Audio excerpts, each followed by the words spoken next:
Una po ni FPRRD sa 2025 Senatorial Election Survey ng Publicus Asia Incorporated, hindi nakapagtataka ayon kay Attorney Salvador Panelo. Si Hannah Jane Sancho magbabalita.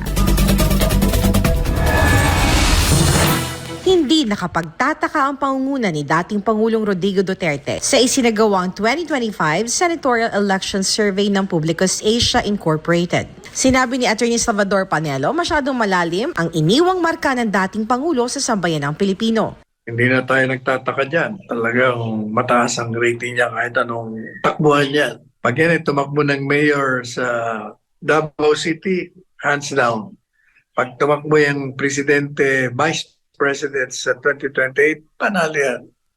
Senatorial, number 1. Malalim masyado ang tinanim ng dating Presidente Duterte. Sa naturang survey ng Pahayag 2023 End of the Year, nakakuha si former President Rodrigo Duterte ng 48% sa voting predisposition para sa May 2025 senatorial elections. Sinundan naman ito ni Erwin Tulfo na may 44%, Dr. Willie Ong na may 43%, Senator Bongo na may 40% at Senator Amy Marcos na may 38%.